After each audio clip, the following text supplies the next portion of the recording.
안녕하세요. 올킬입니다. 고배당 당첨 인증합니다. 함께 하신 분들도 모두 축하드리고요. 스포츠 정보 공유방에서 무료로 공유해드리니 같이 먹읍시다. 아래 고정 댓글로 편하게 말 걸어주세요. 홈팀 FC 서울 포메이션은 4-4-2이며 클리말라는 여름 이적 시장에서 영입된 폴란드 출신 스트라이커로 변칙적인 침투 움직임이 강점이며 링가드는 중앙과 측면을 넘나드는 위치 선정과 탈압박 시 빌드업 연결 능력에서 높은 효율을 보이고 있고 문선민은 빠른 스피드와 오버래핑 타이밍으로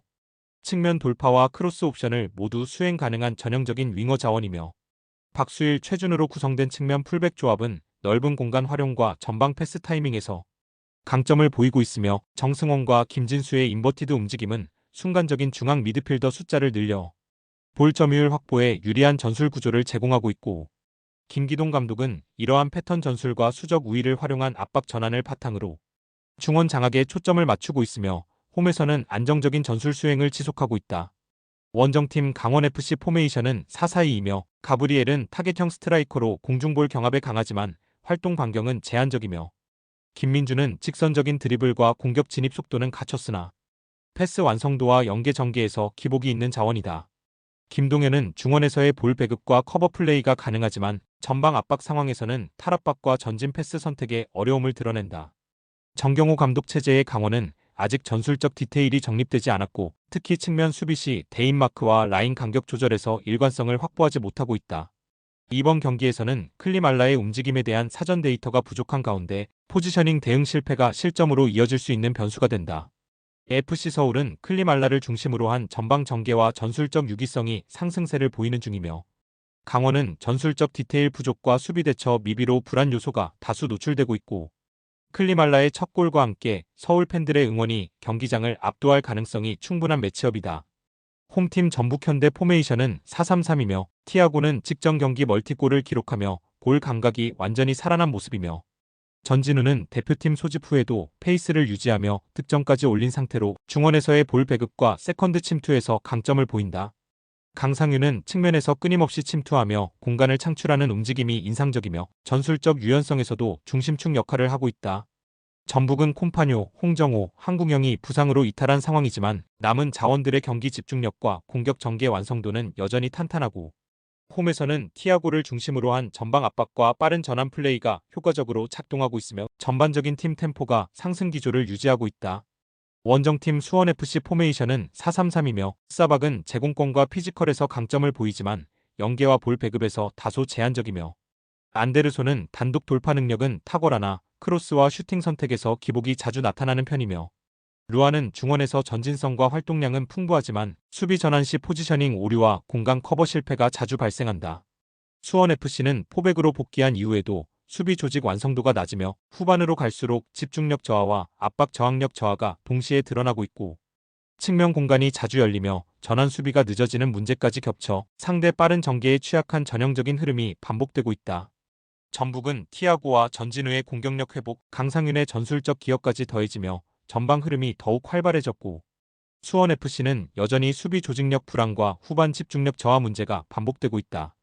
이번 경기에서도 전북이 우세한 흐름을 이어가며 골이 터질 때마다 오오렐레가 골대 뒤를 가득 채울 전망이다. 홈팀 대구FC 포메이션은 5-4-1이며 에드가는 최전방에서 제공권을 기반으로 버티는 능력을 갖춘 스트라이커고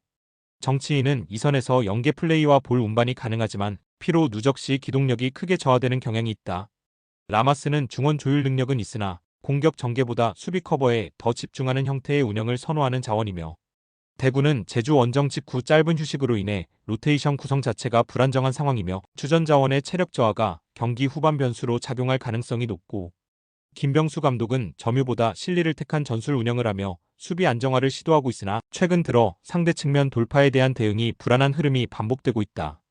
원정팀 포항 스틸러스 포메이션은 4-3-3이며 이호재는 제공권 장악과 결정력 모두를 겸비한 피지컬형 스트라이커고 조르지는 측면에서의 돌파력과 크로스, 컷인 능력이 조화를 이루며 공격 템포를 주도하는 핵심 자원이며 오베르다는 중원에서 왕성한 활동량과 볼 소유 유지 능력으로 공수 연결고리 역할을 수행하며 최근 경기 흐름이 안정적이다.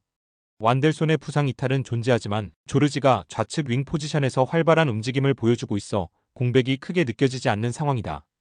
박태하 감독은 김천 원정 이후 체력 안배와 로테이션 운영에 여유를 가질 수 있었고 비교적 높은 활동량과 공격 전개 집중도를 유지할 수 있는 흐름이다. 대구는 체력 소모가 심한 연속 일정으로 인해 경기 후반 무너질 가능성이 높고 포항은 전방 조합의 안정성과 측면 파괴력 모두를 갖춘 팀으로 전술 완성도가 높고 수비에만 집중하는 대구가 포항의 압박과 템포를 90분간 막아내긴 쉽지 않아 보이는 매치업이다. 홈팀 플루미넨시 포메이션은 4-3-3이며 에베랄도는 전방에서의 볼키핑과 침투 타이밍에 강점을 가진 자원이며 세르나는 측면에서의 크로스와 볼 운반 능력을 바탕으로 공격 전개의 폭을 넓혀주고 있으며 티아구 산토스는 중원에서 압박과 템포 조절을 동시에 수행하는 자원이다. 팀 전술은 안정적인 수비 라인을 바탕으로 역습 전환에 집중하는 편이며 중원에서의 간결한 전개와 측면 공간 활용이 주된 공격 루트다.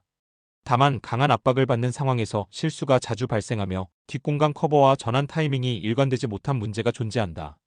원정팀 도르트문트 포메이션은 3-4-3이며 기라시는 중앙에서 포스트 플레이와 득점 모두 수행 가능한 결정력 있는 자원이며 아데예미는 좌측 하프 스페이스에서의 침투와 슈팅 타이밍이 탁월하며 최근 들어 경기 감각이 물오른 상태고 은메차는 중원에서 공격 방향을 전환하는 연결고리로 기능하며 수비 전환 시에도 공간 커버 범위가 넓은 자원이며 도르트문트는 양쪽 윙백이 전진하는 구조 속에서 좌우 측면을 중심으로 상대 박스 근처까지 진입하며 하프 스페이스 침투 빈도가 매우 높은 팀이며 공격 시 전환 속도가 매우 빠르고 중앙과 측면에서 동시에 위협을 가할 수 있는 패턴 플레이가 완성된 전술 구조로 운영되고 있다. 공격 템포와 측면 침투 빈도가 높은 팀이 전체 흐름을 압도할 가능성이 높고 특히 최근 날카로운 감각을 보여주는 에이스 자원의 존재는 공간 공략의 결정적 변수고 플루미넨시는 수비 집중력 유지와 템포 대응면에서 불안 요소가 존재해 전술적으로 불리한 흐름이 될 수 있다. 홈팀 리버플레이트 포메이션은 4-3-3이며 드리우시는 전방에서의 연계와 공간 침투 능력을 갖춘 자원이며 콜리디오는 좌측에서의 드리블 돌파와 크로스 전개에 능하며 페르난데스는 중원에서 볼 소유와 템포 유지의 중심축 역할을 맡고 있다. 리버플레이트는 볼이 위치한 지역에 다수의 선수를 배치해 수적 우위를 만드는 전술을 활용하며 이 과정에서 자연스럽게 볼 점유율을 장악하는 패턴을 반복하고 있고 수비 전환 시에도 적극적인 압박으로 볼을 빠르게 회수하려는 성향이 강하며 점유율 중심의 안정된 빌드업 구조가 특징이다. 원정팀 우라와레드 포메이션은 4-2-3-1이며 마스오는 최전방에서의 침투 타이밍은 좋지만 연계 능력에선 기복이 있고 마테우스 사비오는 중거리 슈팅이 위협적이지만 전반적인 볼터치와 안정감에서 흔들리는 장면이 종종 발생하고 있으며 구스타프소는 중원에서 활동량은 많으나 수비 시 위치 선정이 아쉬운 자원이며 우라와는 수비 라인이 전체적으로 낮게 형성되며 상대가 점유를 지속할 경우 수비 블록이 점점 안쪽으로 쏠리는 경향이 있고 공격 전개 과정에서도 롱볼 의존도가 높은 편이며 빌드업 안정성이나 압박 회피 능력은 다소 부족한 흐름을 보이고 있다. 리버플레이트는 수적 우위를 바탕으로 한 전술 구조가 안정적으로 정착된 상태이며 전환 과정에서도 매끄러운 흐름을 보이고 있고 우라와는 수비 간격 유지와 압박 회피에서 구조적 취약점이 드러나며 중원 통제에서도 어려움을 겪고 있고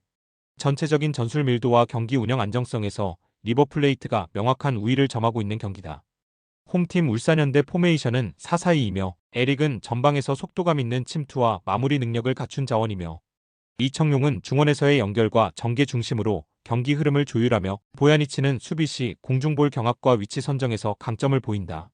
하지만 측면 수비에서는 강상우의 공격 가담 이후 복귀 속도가 느려지는 문제가 반복되고 있으며 김영권과의 연계 커버 역시 즉각적으로 이뤄지지 못하고 있고 실제로 좌측 수비 라인이 비어있는 상황에서 상대 윙 자원에게 침투 공간을 허용한 장면들이 다수 발생하고 있다.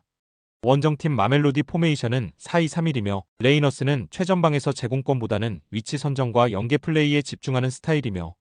리베이로는 좌측 하프 스페이스 중심으로 빠른 침투와 공간 활용에 특화되어 있으며 알렌데 브라보는 중원에서 탈압박과 방향 전환이 모두 가능한 자원이며 마멜로디는 좌우 측면을 넓게 활용해 상대 수비의 폭을 흔드는 전술을 자주 사용하며 특히 리베이로가 중심이 되는 좌측 침투 루트가 날카롭게 전개되고 있고 중앙에서 템포 조절 후 측면 전개로 이어지는 패턴이 정교하게 반복되며 수비 불안 요소를 노리는 전략이 구조적으로 잘 정비되어 있다.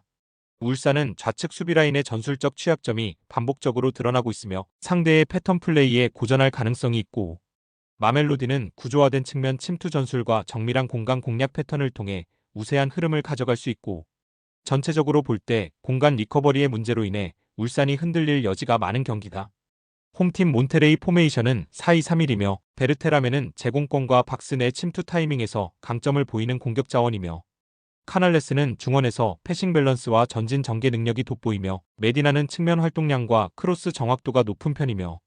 전체적으로 포백 라인의 간격 유지와 수비 전환 속도는